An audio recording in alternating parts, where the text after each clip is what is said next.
takes a knee. It's one of the biggest wins in Duke football history. Down goes Clemson. The Devils win it 28-7. We're going to have some fun tonight in Durham, Mr. Pash.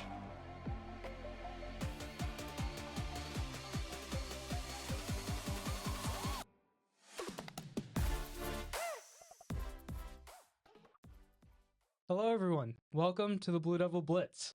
I'm your host, Ranjan Jindal, here once again with my co-host, Caleb Dudley. Caleb, how are you doing this afternoon? I'm good. Good to be back. Good, man. Yeah, good to be back. We're also joined by Dom Fenoglio, another guest on our podcast. Dom, welcome. Welcome back.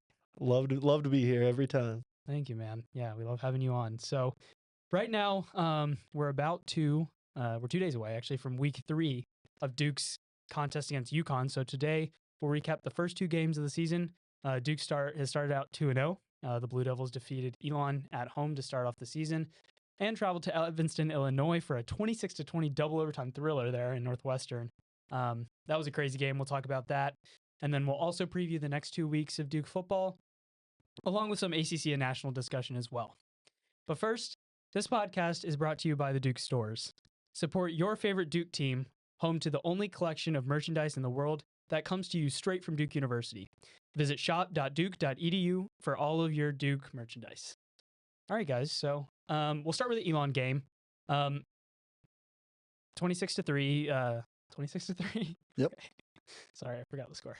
But yeah, the first game of the Manny Diaz era started off kind of slow on both ends, or on the offensive end, but Duke really kind of found its footing later. Caleb, what was some of your overall takeaways from the game there?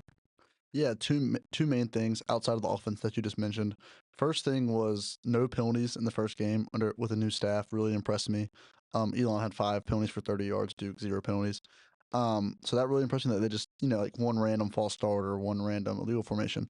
Seemed like they really had things down pat from that standpoint. And then the other thing was Elon ran for 30 yards on 36 attempts, which is really impressive. Obviously that won't be the case against better teams, but a good sign for that defensive front with a lot of new guys and a new staff to be able to stop the run like that. Yeah, I feel like at the beginning of the season, every team has like penalty miscues, but not Duke. And for the most part, at least at the start against Northwestern, that continued. Yeah, Dom, what about you? Yeah, I mean, Caleb said it about the defense. I thought the defense looked fantastic. I mean, Elon, the 3 points I think didn't come until the fourth quarter. It was effectively a shutout in my eyes. Just very, very, very few mistakes from the defense and a lot of really what Diaz and the coaching staff has called explosive plays. And then as far as the offensive miscues at times, something that I was somewhat more impressed with afterwards was I went to the midweek press conference that Diaz and Brewer and Pat Key held, and they all spoke about the mistakes that were made. Think about the Malik overthrows, some of those drops from receivers, just plays that are near misses. Those are very fixable. Those are things that are a lot easier to coach than a receiver running a wrong route or penalties or, Malik not having the confidence to take that shot downfield or making the wrong read. And so I think, he certainly improved at times in the Northwestern game, especially in the fourth quarter and overtime, which we'll talk about. But it gives me a lot of hope as the season goes on that as the receivers, as Malik, as the offensive line gets more comfortable in this new offensive scheme, that we'll see less and less of those drops and overthrows, and hopefully a lot more explosive plays on offense. Yeah, you really saw the difference immediately from last year to this year. There's just so many more deep shots, like you mentioned. And you're right. A lot of those were really close. I do have to give credit to Caleb Curtin and Khalil Baker in the secondary for Elon. I thought they made some pretty good plays there. But I thought Jonathan Brewer's tempo offense was interesting because I want to say the first drive of both the first quarter and then the third quarter coming out of the half were really well called in the sense that Duke moved the ball down the field. There was a lot of screen game action. And, as silly as this sounds, I thought Malik threw the ball very well on screens. Those are underappreciated throws that you don't want to throw behind a receiver. You want to lead the receiver and make sure it's right in the numbers there. And so I thought he did a good job there, and obviously had a big play to Eli Pankel to end the first half, which really gave Duke some traction moving forward. Yeah, just talking about the screenplays, I mean, I think a lot of those throws have come and will come to Jordan Moore, and I'm sure we'll talk more about Jordan Moore, but he's just, his impact cannot be understated. And I think when you have a receiver like Jordan Moore and you have the ability to throw that screen pass, it's effectively a run for your offensive scheme. We know that Brewer's going to throw the ball a lot, a lot of RPOs, but a lot of just pure passing plays too. So when you have receivers like Jordan Moore, like Eli Pankel, these guys capable of making guys miss out of a screenplay, it just adds a whole nother layer to it. Yeah. Caleb, anything else from that game from you? Yeah, I guess one thing we didn't mention in particular was just the sacks from the defensive line. Yeah. They led the country after the first week with, I think they had 8 sacks. Vince Anthony had 2. I think it was the same amount he had his whole career up to that I point. didn't know that. And they still lead, I think, now, right? Tackles for loss. Or tackles for loss. So yeah, so they so just that's an incredible stat. Even playing an FCS team, but a lot of teams play FCS teams in the first week. And so for them to be able to be that high up in those disruptive plays is really important for me. Yeah, the Matthew Downing had absolutely no time there. I felt bad for the guy at times. But yeah, that defensive line was aggressive. That was very signature Patke defense there. Yeah, so Duke moves on now and goes to Northwestern last Friday. Again, 2 consecutive Friday starts. This one was 9 p.m. up in Evanston, close to the lake. Just wow is what I have to say about that game. There was a lot going on. There was a rabbit on the field temporarily, which was fun. Double overtime, turnovers back and forth, but a lot to unpack here. So, Caleb, I'll let you take a crack at it to start. Okay, a lot of pressure. Yeah, first and foremost, what an interesting game. I feel like the first 2.5 hours I watched compared to the last 30 minutes was like watching two different games at the same time. But the thing that really stood out to me was first just the resiliency of a team. Obviously, things didn't go their way very often, early on, and then they had that Malik had that fumble at the end that seemed like it might end the game. That after got overturned, and after that play, it kind of was a whole different squad. Malik in particular in the fourth quarter and overtime was spectacular in my opinion. He made a lot of great throws. That first throw in, was it for the first overtime, Yeah. to Jordan Moore was amazing. And the second one too. Yeah, the one to Pankel was great as well. And so I thought for them, to have that kind of weird game late night on the road and for them to be able to pull it out was huge. And the other thing that stood out to me was just the Henry Beelan package they put in. Yeah. Obviously, we thought Grayson Loftus would be the backup coming in, and you saw Henry Beelan for 3 plays there in a row, 2 runs and then a pass, and he looked. I mean, they kind of give the offense a spark. So I think I talked to Malik on Tuesday, and he said that whatever it takes, he's happy to see Henry in there, and obviously to help the offense. So we'll see if that's something that continues going forward, or if that's just kind of a one-off thing as the Wildcats. Yeah, I think Coach Diaz mentioned Monday about Henry, and although Grayson, I guess presumably could have been the backup, Henry does provide that rushing attack. He's hard to bring down, and was cool in the options, and he did a good job on the RPOs. The last play, making that throw, which Diaz commented on. So it did give a little bit of a change of pace when the offense was struggling. Dom, what'd you see? Yeah, I mean, Caleb spoke about resilience. I think the defense, specifically that linebacker group, showed a lot of resilience. You're without Nick Morris, your starting linebacker, who's really, the quarterback of the defense there at the linebacker position. And then Ozzie Nicholas goes down, what was it there in the third or fourth quarter? Yeah. Sometime in the second half. And your third string linebacker, Alex Howard, steps up. 14 total tackles, 2.5 tackles for loss, just kind of outrageous stuff for a third string linebacker who transferred from Youngstown State.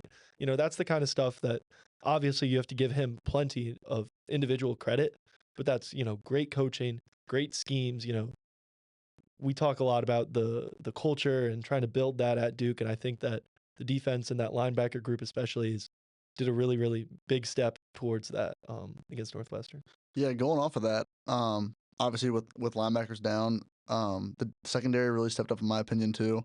I also talked to Chandler Rivers on Tuesday, and they asked him about that tackle he made in the second overtime to stop Mike Wright on that kind of weird QB lead they were trying to run. I don't really know what was happening there, but he made a tackle for loss to win the game, or to pretty much win the game. And he had 2 tackles for loss. Joshua Pickett had a tackle for loss. Terry Moore had a tackle for loss and an interception.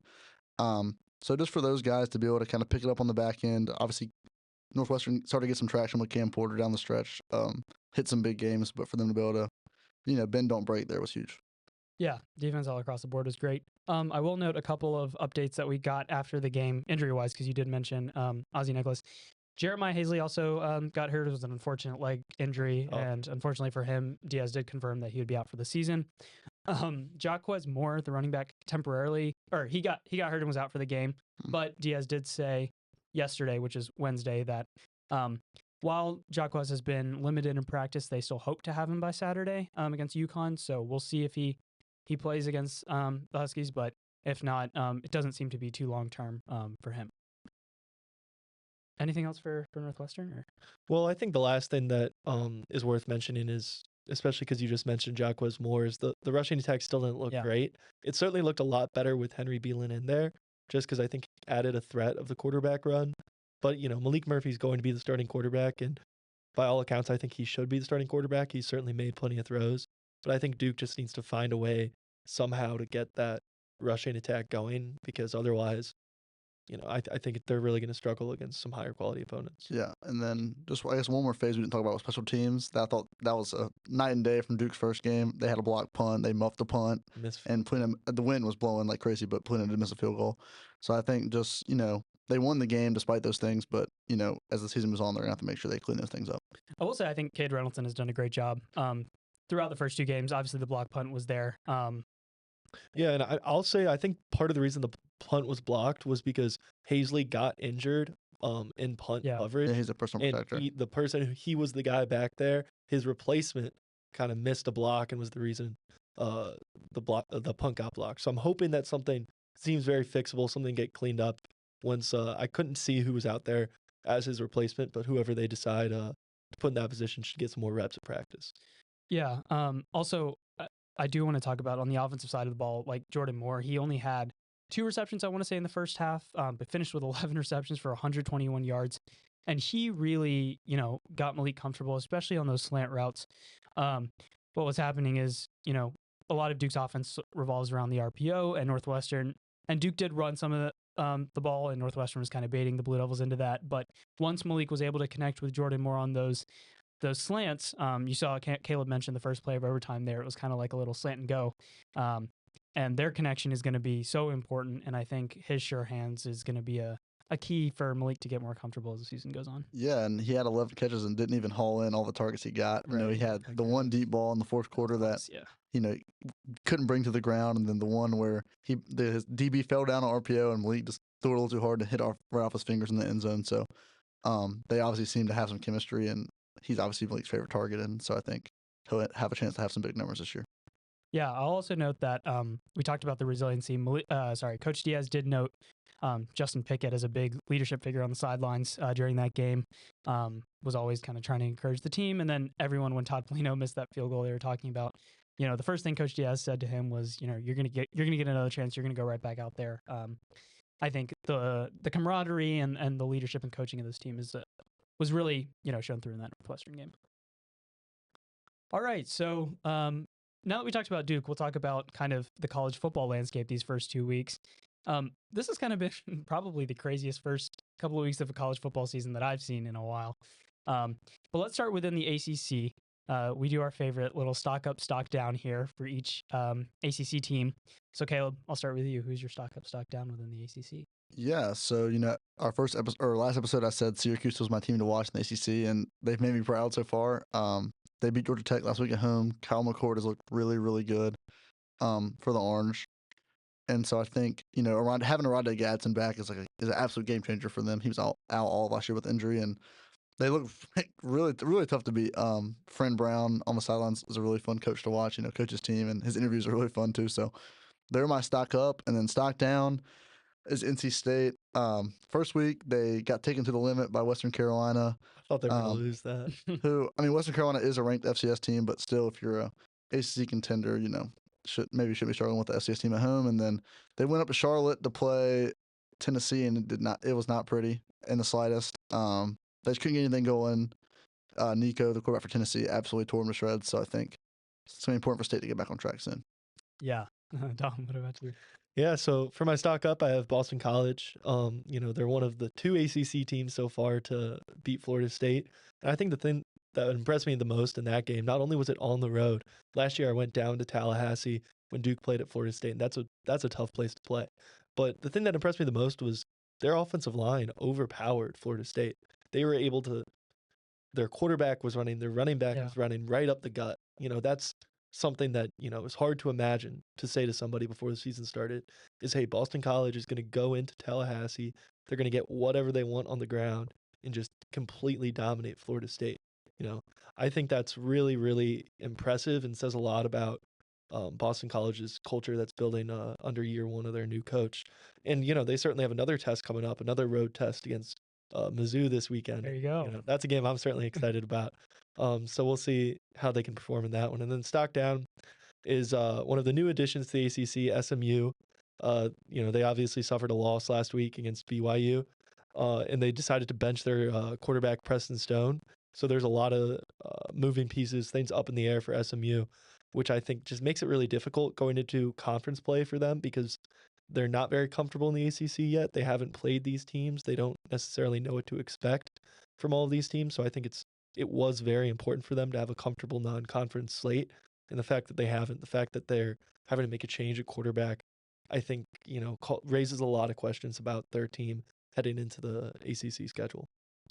Yeah, it's interesting. Yeah, Stone getting benched. We'll see how they can do. But some of these games look a little bit more winnable on Duke's schedule. For me, my stock up is going to be Virginia. They traveled to Wake Forest and were losing for the majority of that game, but their offense really exploded there in the fourth quarter. And Anthony Calandria, who I mentioned earlier, is someone to watch at the quarterback position, really looked good towards the end. He sometimes makes plays where you scratch your head a little bit, and then sometimes you're like, whoa, this guy's got talent. And so I think he's going to mature even more, and this team has some, explosive players offensively. Kobe Pace, the former Clemson running back, is good there. And yeah, like Boston College, they have another test with Maryland coming to town. So we'll see if the Cavaliers can start off 3-0. And then we mentioned FSU, and, obviously they're going to be a stock down with their first 2 weeks. It's unfortunate because for DJ, the weapons that Florida State had last year just aren't there this year. And he has not been able to develop any sense of rhythm.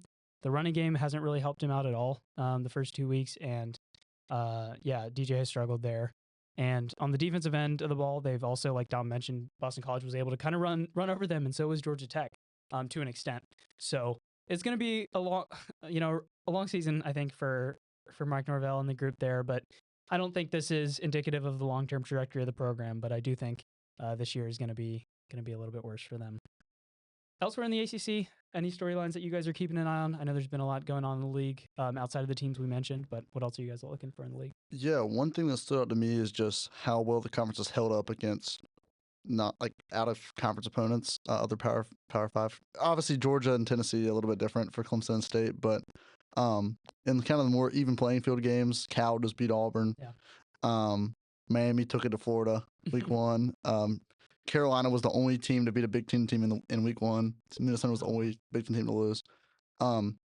Stanford almost beat TCU, so Pitt beat Cincinnati. So it just seems like the ACC is held up strong against, the kind of same level of Power 5 opponents. Obviously, like the top SEC teams are going to be tough no matter what, but I think it's definitely a pretty solid league from top to bottom now.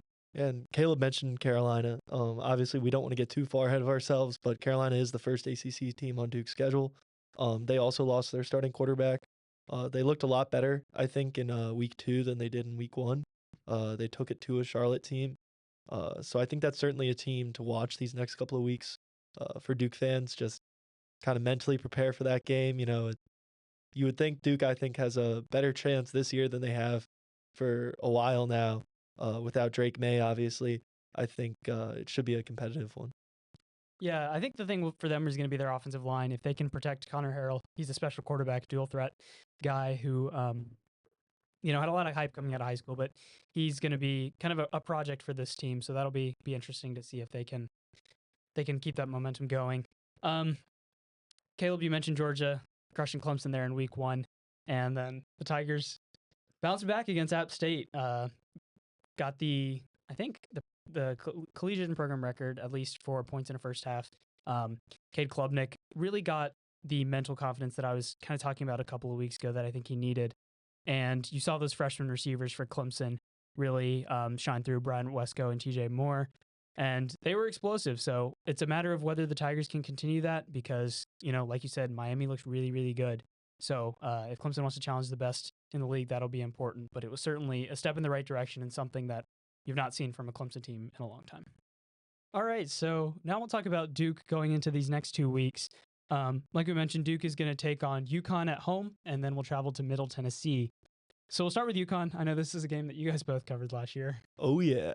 Let's talk about UConn, Caleb. Well, UConn the first week of the season did not start off too hot. They played Maryland. I think it was 51-7. Was the score, maybe 50-7, but same difference.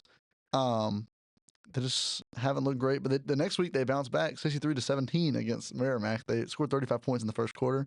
So I don't really know what's going on with them, but their quarterback, his stats are pretty solid. He's a main transfer. He's had 6 touchdowns and 1 interception. So I think, it's kind of an enigma. I think Duke's like a 17-point favorite. I think they should be able to cover that and handle the Huskies pretty well.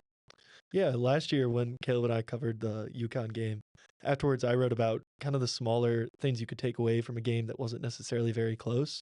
Because last year it was 41-7. This year it might be closer, it might not be.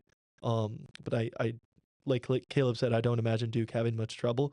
With that being said, I think, this is the type of game where, as a Duke fan, you'd really want to see Malik trying to hit some of those downfield shots, not hit those overthrows. You'd want to clean up some of those penalties that we saw against Northwestern. You'd want to, maintain the success on the defensive line and pursuing the quarterback in the backfield. I think that, there's a lot of things that you can take away from a game that's not necessarily competitive. So I think Malik Murphy's accuracy, decision making, and receivers' hands is going to be the thing to watch for me. Yeah, adding on to that, I think the main thing I'm watching to see is how long can the offense stay on the field, time possession wise, because obviously the offense is fast, and so it's going to be less. But what I saw a lot of in Northwestern and even against Elon is these 3 and outs, and that really hurts, especially when you have such a good defense that rushes the passer. They can get kind of exhausted, and so you've got to stay on the field. Even with the tempo offense, you got to get a couple first downs to get your momentum going. So I want to see if Duke can do that against UConn, because if so, I think it'll be, like you guys said, not particularly close. Yeah, and kind of going off of that a little bit, I think that there's somewhat of a balance there. I think Malik will definitely want to take some downfield shots, but I think against Elon, you'd have to go back and watch the film, but I have a feeling he probably, some of those deep balls could have thrown a check down instead and extended those drives. And so I think that, I asked Jonathan Brewer that question after week 1, and he said, if your quarterback is playing tentative, that's the worst thing in the world. You want him to take those deep shots. But at the same time, I think Malik does need to learn and is learning how to balance time of possession with aggression. Yeah, I think, it's not more so like not Malik taking the wrong reads. It's just a matter of sometimes with the 3 and outs, it would be him like missing throws just over the middle. And obviously the running game, you're getting 1 or 2 yards on first or second down, which hurts. And so I think he can still take those deep shots. And those are often not what leads to 3 and outs, at least for Duke against Northwestern. It was kind of just some, lack of running game and some missed throws. But nonetheless, this offense is a work in progress and still has looked pretty good in certain instances, which, gives a lot of hope moving forward. I will say, Coach Diaz specifically mentioned as far as UConn goes, they look a lot different this year because of the portal. He said there was like 7 to 8 different offensive starters. They're a well-coached team. Jim Mora is kind of a veteran of the college football landscape as well, so he definitely knows what he's doing there.